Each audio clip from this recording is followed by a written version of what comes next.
नमस्कार छात्रों, आज के इस वीडियो में हम वास्तविक संख्याओं के अंतर्गत अपरिमेय संख्याओं की अपरिमेयता के संबंध में बात करेंगे। आपने कक्षा 9th में आपने सीखा था अपरिमेय संख्याएं क्या होती है। साथ में आपने ये भी देखा था कि अपरिमेय संख्याओं को संख्या रेखा पर किस प्रकार से निरूपित किया जाता है, और आपने भी देखा था कि परिमेय और अपरिमेय संख्याएं दोनों मिलकर किस प्रकार वास्तविक संख्याएं बनाती हैं। तो आपने वहां देखा था कि √2, √3, √5 आदि अपरिमेय संख्याएं होती हैं, ये आपको बताया गया था। और आपने चुपचाप स्वीकार भी कर लिया था कि हाँ एक अपरिमेय संख्याएं होती हैं। सिद्ध नहीं किया गया था, सिद्ध करके आपको नहीं बताया गया था। यहां पर इन्हीं संख्याओं की अपरिमेयता को सिद्ध करेंगे, और इनको सिद्ध करने के लिए हमें एक प्रमेय की जरूरत पड़ेगी। और वो प्रमेय ये है, वो कहती है प्रमेय 1.3 है आपके बुक का, कहती है कि यदि p एक अभाज्य संख्या हो, यदि p एक अभाज्य संख्या हो तथा p a² को विभाजित करती हो, तो p a को भी विभाजित करेगी, जहां पर a एक धनात्मक पूर्णांक है।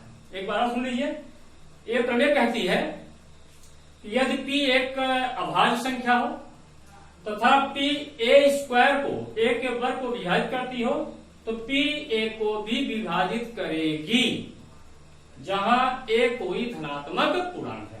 यहां पर एग्जांपल दे देता हूं आपको इस प्रमेय का। प्रमेय का कथन याद देख लीजिए, p एक अभाज्य संख्या हो तथा p a² को विभाजित करती हो, तो p a को विभाजित करेगी, जहां a एक धनात्मक पूर्णांक है।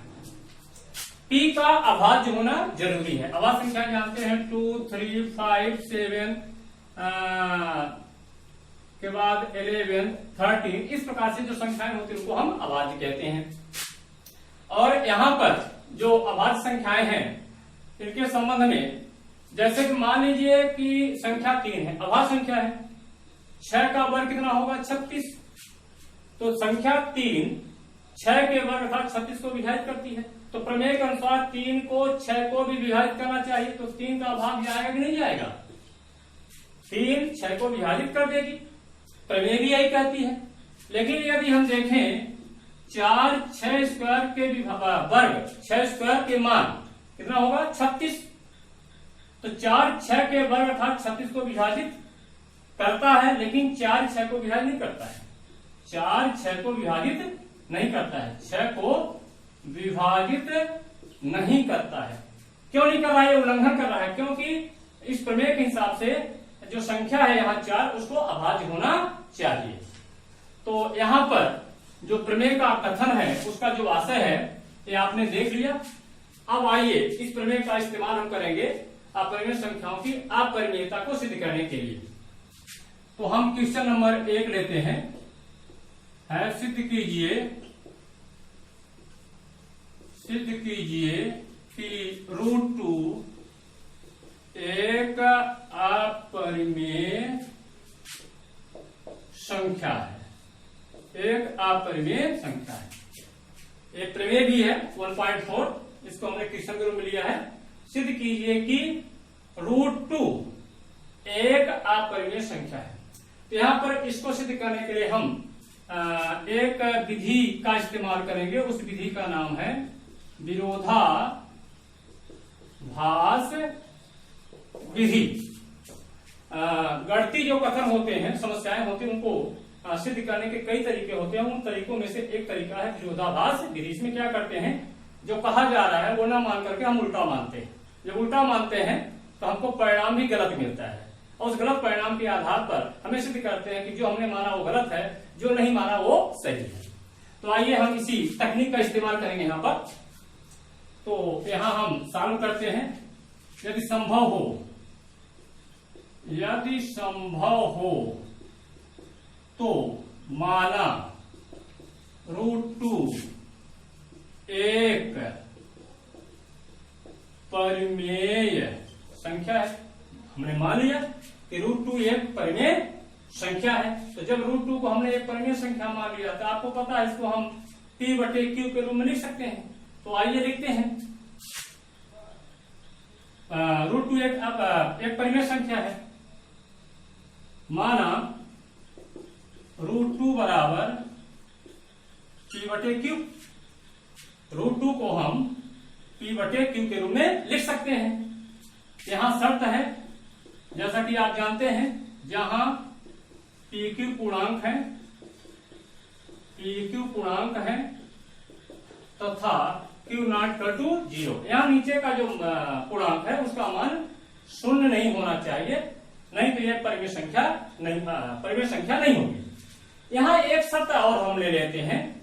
यहाँ पर जैसा कि आप जानते हैं 6/4 है, इसको हम लिख सकते हैं 2 × 3/2 × 2। अब इसको हम काट दें तो क्या बचेगा 3/2। अब यहाँ देख रहे हैं 3 और 2 में एक के अलावा कोई उभयनिष्ठ गुणनखंड नहीं है। अब कोई ऐसी संख्या नहीं है एक के अलावा जो 2 को भी काटे 3 को भी काटे।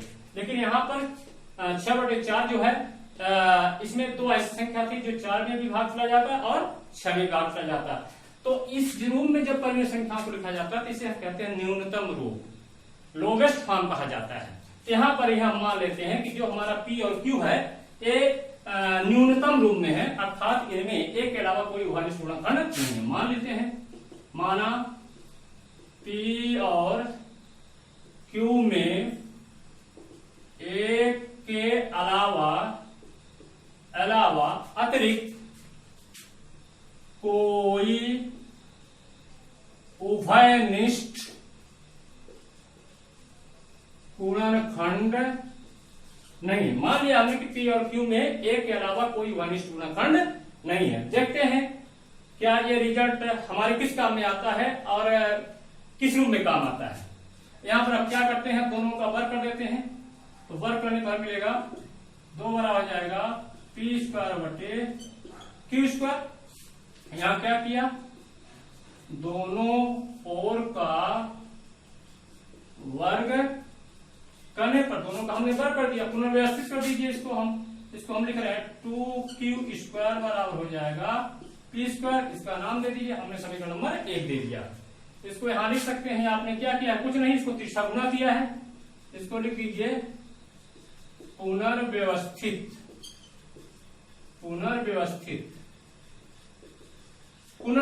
करने पर। अब यहां पर जरा देख लीजिए, p² है, 2 × q² लिखा हुआ है। इसका मतलब 2p² का क्या है, एक गुणनखंड है। जैसे कि आप यहां देखिए 6 को लिख सकते हैं 2 × 3, इसका मतलब कि 6 2 का एक गुणनखंड है और 3 का भी एक गुणनखंड है। यहाँ पर 2p² का एक गुणनखंड है, इसका मतलब 2p² को विभाजित करता है। इसका मतलब यह हुआ आगे, समीकरण 1 से स्पष्ट है कि 2p² को विभाजित करता है, 2p² को विभाजित करता है, क्योंकि 2 × q² लिखा हुआ है। इसका मतलब हुआ 2p को भी विभाजित करेगा, 2p को भी विभाजित करेगा। प्रमेय 1.3 के अनुसार 2p² को विभाजित करता है, अतः 2 जो है p को विभाजित करेगा। तो जब 2p को विभाजित कर रहा है तो हम कहते हैं कि गुणनखंड है। तो यहां पर हम कह सकते हैं, अतः या कह सकते हैं अगला, इंप्लाइज 2p का एक गुणनखंड है। इस चीज को ध्यान रखना है, 2p का एक गुणनखंड निकल के आया हमारे सामने।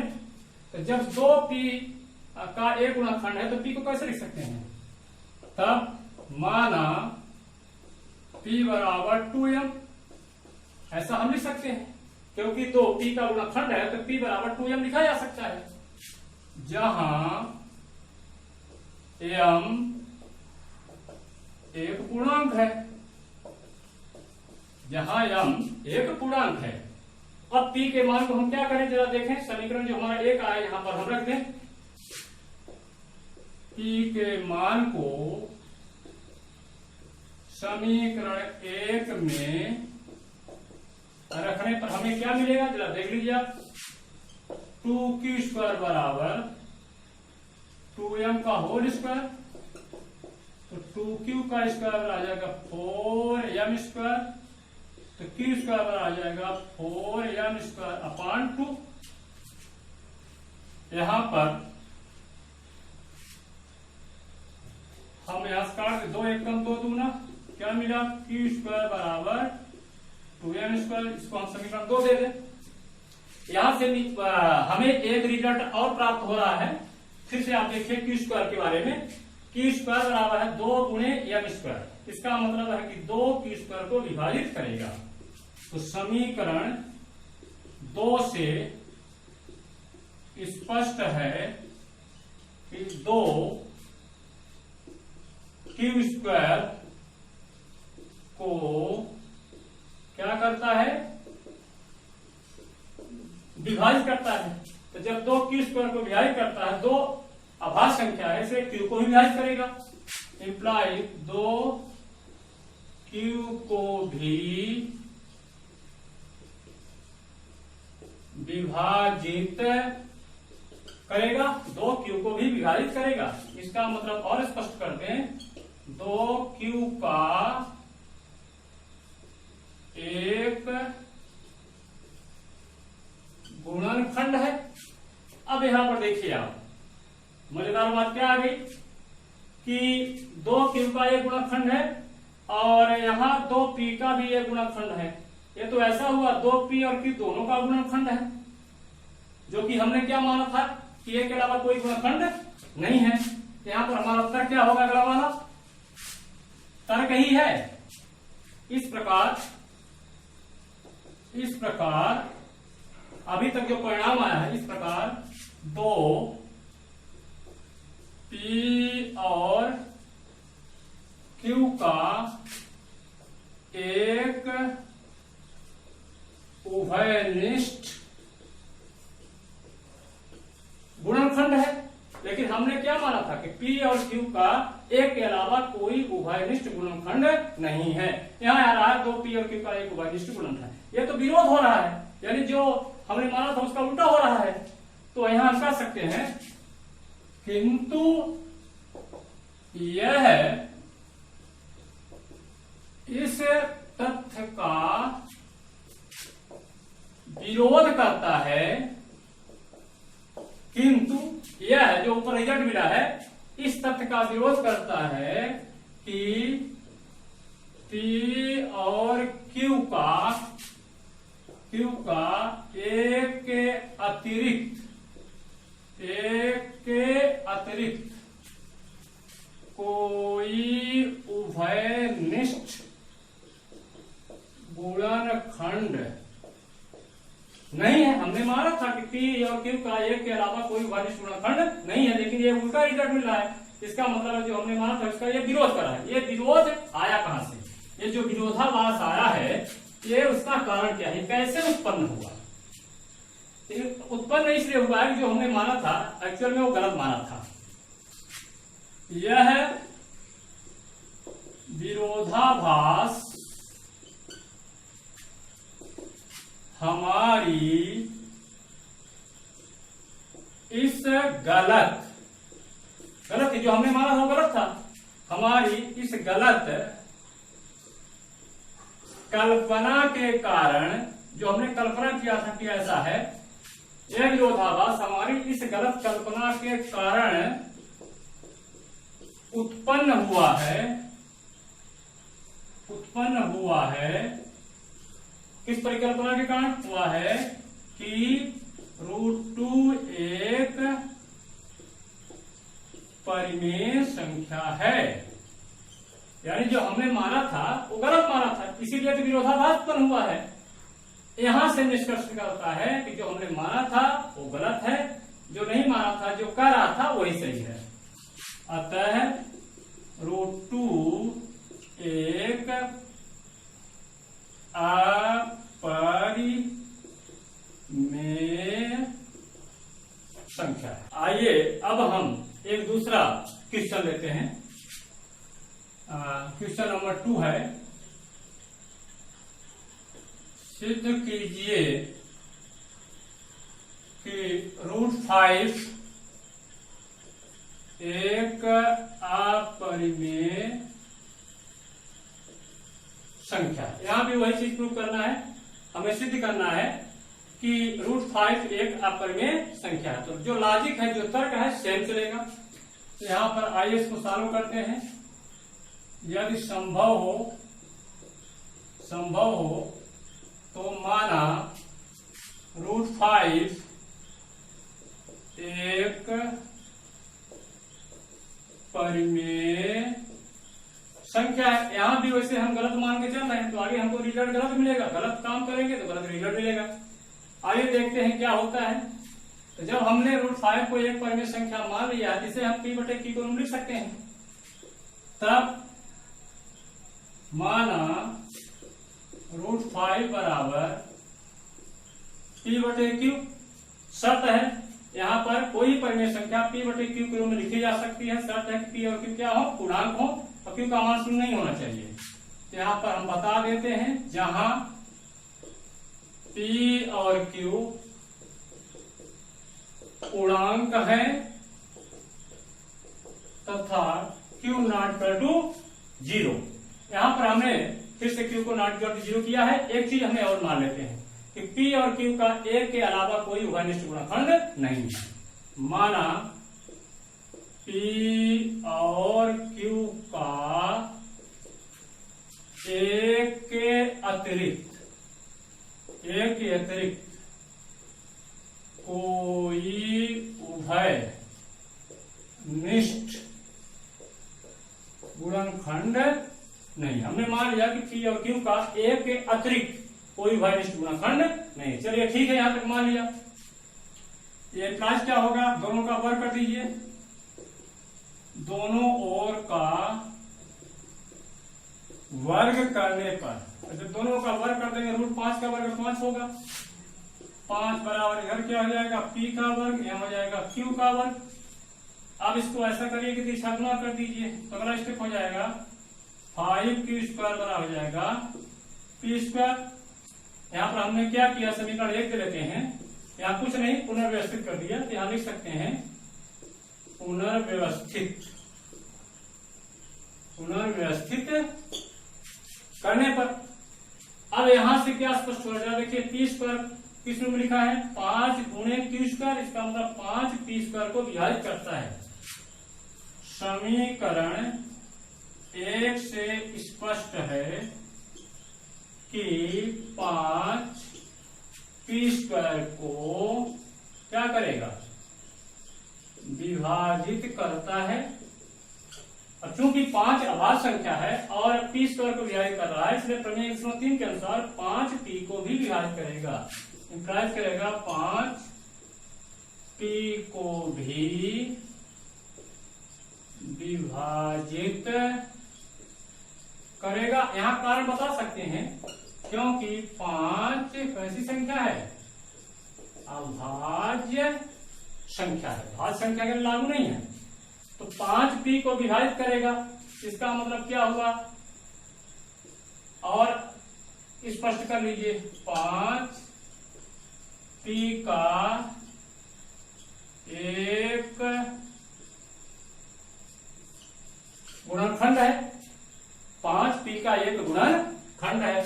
तो जब गुणनखंड है यानी 5p का भाजक है, तो p को हम 5 के किसी पूर्णांक गुणज के रूप में लिख सकते हैं। माना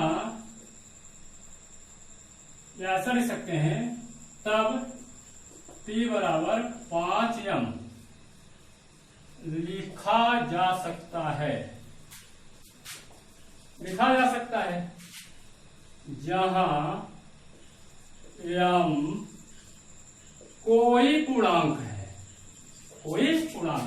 तब p बराबर 5m लिखा जा सकता है, जहां m कोई पूर्णांक है। जब p को 5m तो लिख सकते हैं हम, तो p का जो मान है हम समीकरण 1 में रखते हैं। p का मान समीकरण 1 में रखने पर, p का मान समीकरण 1 में रखने पर क्या मिलेगा, आपको समीकरण 1 में रखेंगे तो 5q² हो जाएगा 5m का होल स्क्वायर।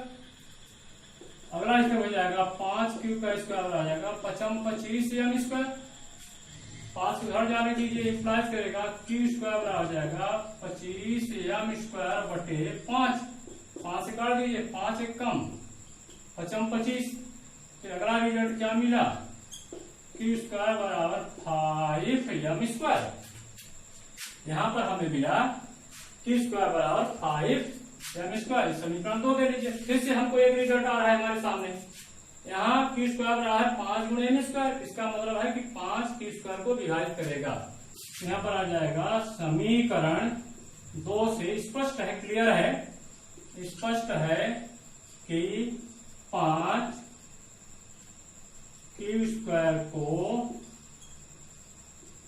विभाजित करता है, 5 क्यू स्क्वायर को विभाजित करता है। तो इम्प्लाइज करेगा कि 5 क्यू को भी क्या करेगा, विभाजित करेगा। तो इसका मतलब 5 क्यू को विभाजित करता है, यानी 5 क्यू का भाजक है। इसका मतलब 5 क्यू का एक गुणनखंड है। अर्थात कह दीजिए, अर्थात 5 क्यू का एक गुणनखंड है। अब यहां देखिए, 5 पी का एक गुणनखंड है, 5 क्यू का एक गुणनखंड है। इसका मतलब 5 पी और क्यू दोनों का गुणनखंड है, अर्थात उभयनिष्ठ गुणनखंड है। इस प्रकार हमें क्या मिला, जो यहां तक हमने काम किया उसके आधार पर हमारे पास रिजल्ट क्या है। इस प्रकार 5 पी और क्यू दोनों शब्द हटा देते हैं, क्यू का एक उभयनिष्ठ, उभयनिष्ठ का मतलब होता है दोनों का, उभयनिष्ठ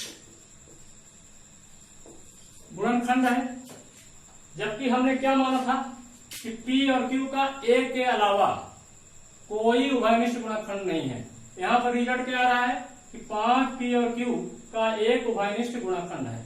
ये तो विरोध हो रहा है, जो हमने माना था उसका उल्टा रिजल्ट आ रहा है, ठीक है ना। यहां उसको लिख देते हैं, किंतु यह इस बात का, इस चीज का, इस तथ्य का विरोध करता है। किस बात का विरोध कर रहा है कि पी और क्यू का एक के अलावा कोई उभयनिष्ठ गुणनखंड नहीं है। प्रश्न ये है कि ये विरोध क्यों हो रहा है, ये विरोधाभास की स्थिति कैसी आ गई। इसका कारण ये है कि जो हमने माना है, एक्चुअल में कल्पना किया था, वो गलत कल्पना किया था, इसीलिए तो ये गलत रिजल्ट आ रहा है। यहाँ पर इस विरोधाभास का कारण क्या है, हमारी मान्यता, जो हमने माना था वो गलत माना था। यह विरोधाभास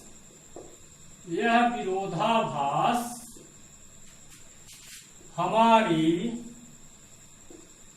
इस गलत कल्पना के कारण उत्पन्न हो रहा है। हमारी गलत कल्पना के कारण उत्पन्न हो रहा है कि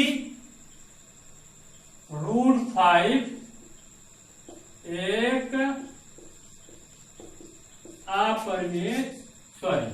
एक परिमेय संख्या है। यही हमने माना था, तो √5 एक परिमेय संख्या है। अरे हमारी परिकल्पना अब क्या साबित हो चुकी है, गलत साबित हो चुकी है। इसका मतलब √5 एक परिमेय संख्या नहीं, अर्थात कैसी परिमेय संख्या है, अपरिमेय है। अतः √5 एक अपरिमेय संख्या है। इस प्रकार से ये क्वेश्चन क्रमांक 2 मेरा सॉल्व होता है। अब इसके आगे हम एक एग्जांपल और ले लेते हैं, हमारे पास है। जैसे मान लीजिए क्वेश्चन नंबर 3 है, कह रहा है सिद्ध कीजिए कि 5 माइनस रूट 3 एक अपरिमेय संख्या है। लॉजिक सेम रहेगा। सिद्ध करना, सिद्ध कीजिए कि 5 माइनस रूट 3 एक अपरिमेय संख्या है। आइए इसको प्रूव करते हैं। विरोधाभास विधि से ही साल होगा।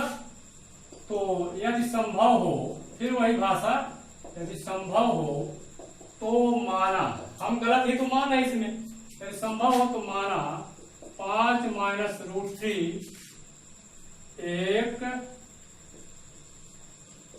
परिमेय संख्या है। तो जब परिमेय संख्या हमने मान लिया तो इसे P बटे Q के रूप में लिखा जा सकता है।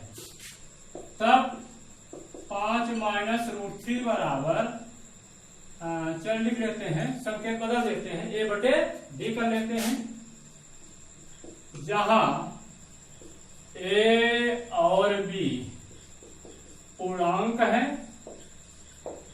क्योंकि अब हम सीख चुके हैं रूट 2, रूट 3, रूट 5 ये सब अपरिमेय संख्या है। अब इनकी प्रामाणिकता का हम इस्तेमाल करेंगे दूसरे सवाल को सिद्ध करने के लिए। यहां पर सिर्फ इतना कहना है, जहां A और B पूर्णांक है तथा B नॉट इक्वल टू 0। यहां पर इसको हम ऐसा करते हैं कि रूट 3 को धन ले जाते हैं, तो 5 माइनस रूट 3 बराबर हो जाएगा A बटे B माइनस 5। माइनस से भाग दे देते हैं तो यह जाएगा रूट 3 बराबर जाएगा माइनस A बटे B प्लस 5।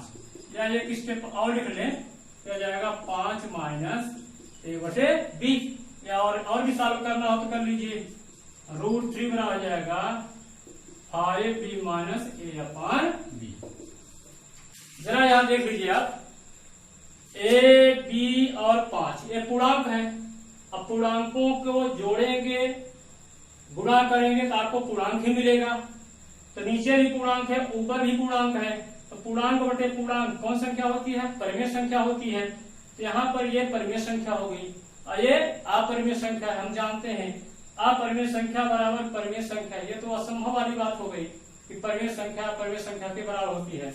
यहाँ पर देख लीजिए, चूंकि थोड़ा तर्क देना है, चूंकि ए बी और 5 पूर्णांक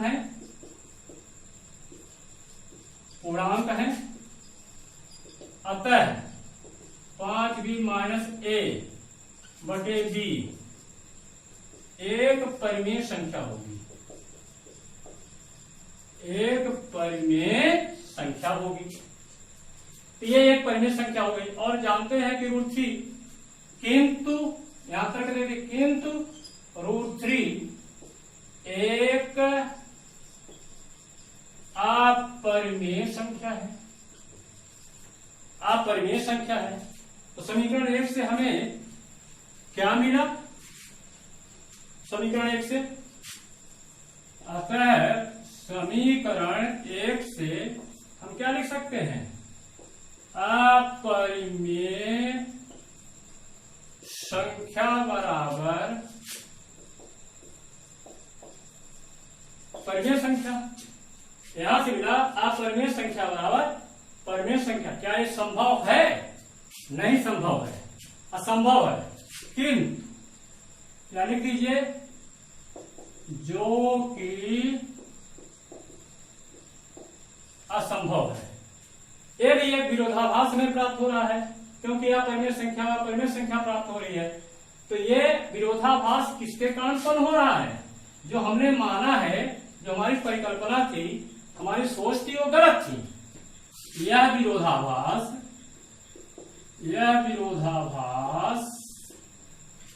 हमारी इस गलत मान्यता के कारण उत्पन्न हुई है कि यह विरोधाभास जो ऊपर मिला है हमारी इस गलत मान्यता के कारण उत्पन्न हुई है कि 5 माइनस रूट 3 एक अपरिमेय संख्या है। हमने माना था कि यह एक परिमेय संख्या है, लेकिन आप 5-√3 को परिमेय संख्या मानने से हमको एक परिणाम मिला जो कि असंभव है। इसका मतलब जो हमने माना था वो गलत है। तो इससे क्या निष्कर्ष निकलता है? आता है 5-√3 एक अपरिमेय संख्या है। आज के वीडियो में बस इतना ही। मिलते हैं अगले वीडियो में।